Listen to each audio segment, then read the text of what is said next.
What is happening, Chiefs fans? I am going to do something I never do in this video, and some of you may be shocked or disappointed.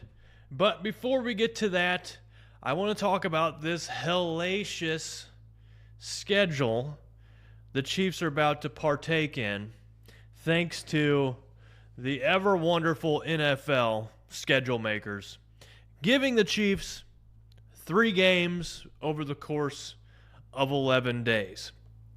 So the Chiefs have a game on December 15th at Cleveland.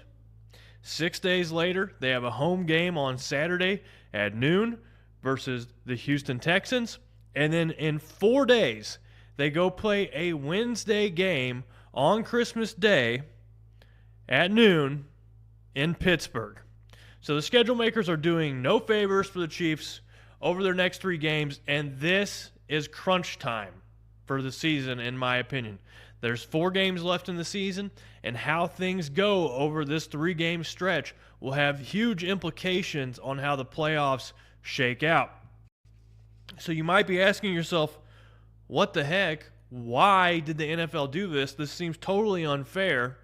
And I went back and checked for precedent in this. And starting back in 1996, all the way to present-day NFL,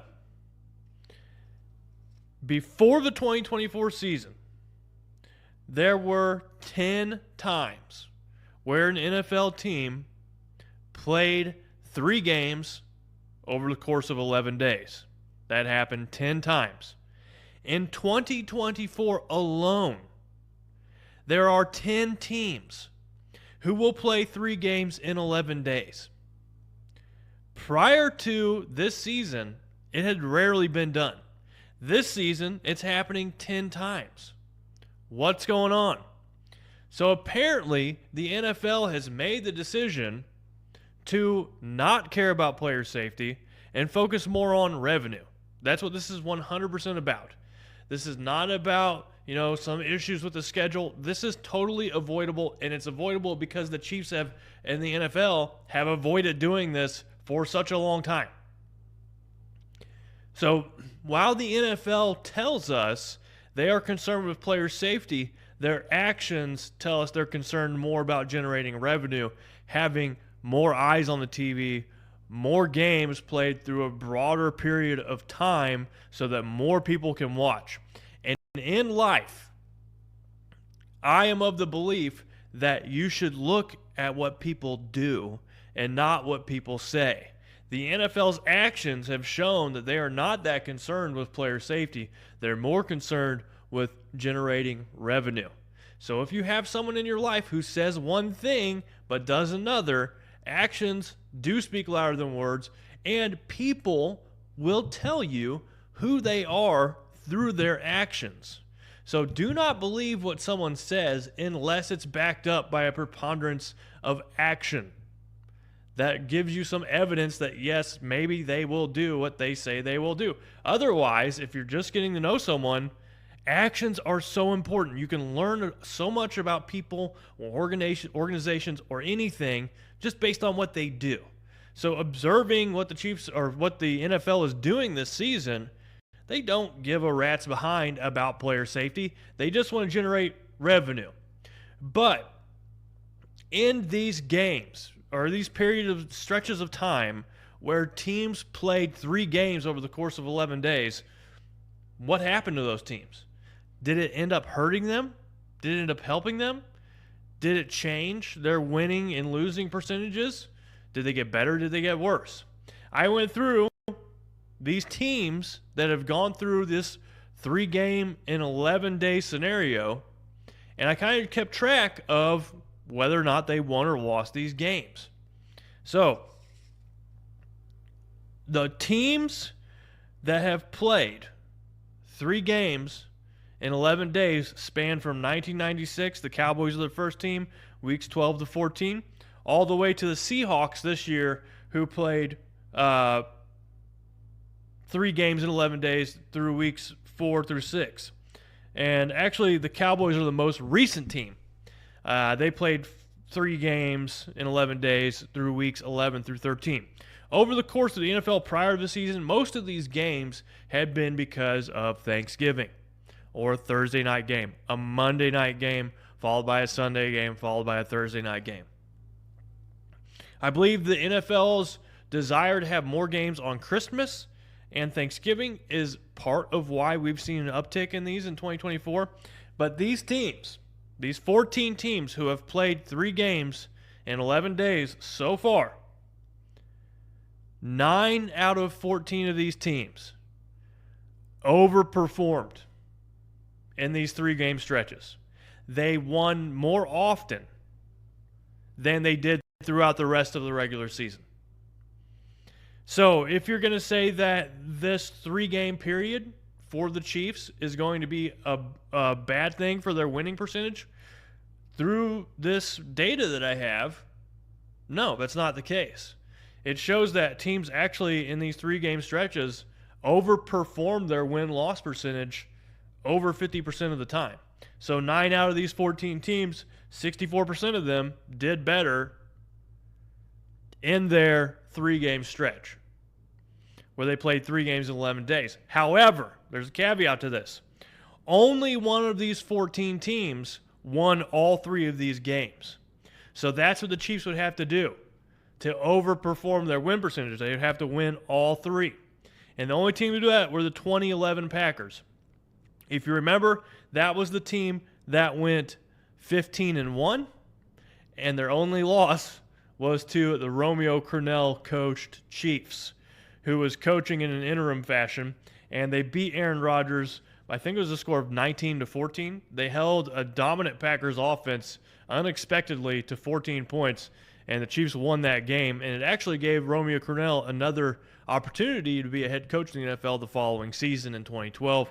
And then we all know what happened in 2012, just absolute disaster for the Chiefs, which ultimately brought Andy Reid to Kansas City. So you got to take the good with the bad. But one of these 14 teams won all 3. The majority of them obviously won a mixture, 1-2, 1-1, so on and so forth. So just looking at this data, there's no real qualifier or real circumstances looking at this data that says that these 3-game stretches are bad for a team in terms of their wins and losses. But they do take a toll on the personnel. Fortunately for the Chiefs, after this 3-game stretch, they will have a large break before they have to go and play the Denver Broncos at the end of the season. So looking at these last 4 games, 3 of them in 11 days for the Chiefs, what is their playoff positioning? And right now, the biggest game we should all be looking at that's not related to the Chiefs is that the Buffalo Bills go to Detroit this weekend. They play Detroit, and if Buffalo loses that game, it opens a lot of opportunities for the Chiefs. But regardless of whether or not Buffalo loses that game, the Chiefs currently have a 2-game lead over the Buffalo Bills with the tiebreaker going to Buffalo.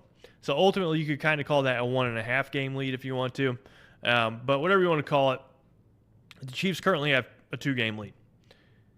If the Chiefs win this week versus the Cleveland Browns, they will clinch the number 3 seed at least. So the worst the Chiefs could do if they win in this game versus the Cleveland, the worst they could be in playoff positioning is the number 3 seed. If the Chiefs win 2 of their last 4 games, they will clinch the number 2 seed at least. If they win 2 of the next 4 games and Buffalo loses to Detroit, they will clinch the number 1 seed. If the Chiefs win 3 of their next 4, regardless of whether Buffalo wins or loses versus Detroit this weekend, the Chiefs will get the number 1 seed. So there's a realistic possibility that the Chiefs beat the Browns, then they beat Houston, Buffalo loses to Detroit, then the Chiefs can rest their starters, theoretically, the last 2 weeks of the season. The ideal scenario for the Chiefs would be beating Cleveland, beating Houston, Buffalo loses to Detroit, and then the Chiefs can rest their starters on that Christmas Day game versus the Steelers. This would be good for the Chiefs both in terms of a personnel standpoint, letting their players rest, but also in terms of a strategizing standpoint. Because if the Chiefs turn around and have to play the Steelers again really quickly in the playoffs, after a couple weeks, it's hard to beat a team twice over the course of 3 or 4 weeks. So if they are able to rest their starters, it gives them a bit of a strategic advantage to prepare some things that the Steelers may not be ready for if they see the Chiefs in the playoffs. That's the ideal situation for me. And then if the Chiefs do go that route and they do clinch the number 1 seed prior to that Pittsburgh Steelers game, then I would rest the starters versus Pittsburgh and then have the starters play a half of football versus the Broncos or a quarter, however long you feel like they need just to stay a little fresh. So that's the route I would take. But looking forward to this Cleveland Browns game, the Chiefs have beaten the Browns several times over the past 10 years. The last time the Browns beat the Chiefs was on December 9th in 2012. The Browns won by a score of 30-7, and Brady Quinn was the quarterback for the Chiefs, and Brandon Weeden was the quarterback for the Cleveland Browns. All time, the Chiefs have a 15-11-2 record versus the Browns, but this is where I'm going to shock you. I am picking the Browns to beat the Chiefs in this game. I have picked the Chiefs all year long, and typically I don't do this.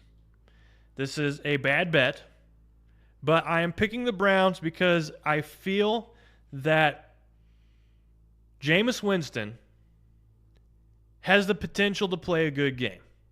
If good Jameis Winston shows up versus the Chiefs, makes some of the throws he's been making the past several weeks, it's going to cause a problem for the Chiefs secondary, who we have seen has had some cracks. I also think Myles Garrett could wreck this game for the Chiefs offense. I don't think the Chiefs will be too interested in having Mahomes throw the ball 50 times in this game. So there's a kind of a mixture of things going on here with the Chiefs that I think this might be the game where they get knocked off by a lesser opponent. And speaking of that, this is no abnormality for an Andy Reid and Patrick Mahomes team. The Chiefs have lost some head scratchers. I think this is going to be their head scratcher this year. And going back in 2023, Week 16, Christmas Day versus the Las Vegas Raiders, the Chiefs lost that game 14-20. The Raiders would finish the season 8-9. That was another head scratcher. Week 3, 2022, at the Indianapolis Colts, the Chiefs lost by a score of 17-20. The Colts would go on to finish the season with a 4-12-1 record. So looking back at all the Chiefs' losses throughout their history, this is the worst team Patrick Mahomes has ever lost to, the 2022 Indianapolis Colts, who finished the season 4-12. In 2021, Week 3, the Chiefs lost to the Los Angeles Chargers. Now, they weren't a terrible team by any means, but they did finish the season with a 9-8 record. Then in 2020 versus the Raiders, again, they lost 32-40. The Raiders finished the season 8-8. And then in 2019, the Chiefs lost to the Indianapolis Colts by a score of 13-19. You remember Mahomes' ankle was not quite 100% in that game, but the Colts finished that year 7-9.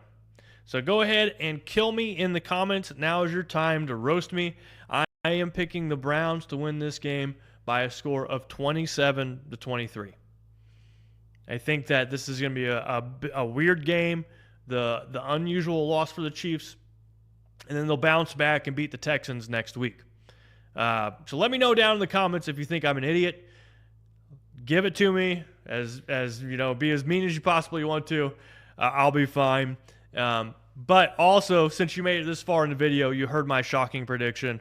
Hit the like button. You know, now maybe now is not the time to ask for such a thing. But subscribe too. I'm here to tell you what I think, my truth, and give you my take, and that's it. But this is it. That's all I got to say. Obviously, I want the Chiefs to win, but I don't think it's going to happen this week. Just my gut feeling. This is Gary signing out. You all take it easy, and hopefully the Chiefs win. And I want to come back here next week and be wrong. Nothing would make me happier. Y'all take care. Thanks for watching this video from the team at RGR Football. Click these videos to see more and subscribe to RGR Football.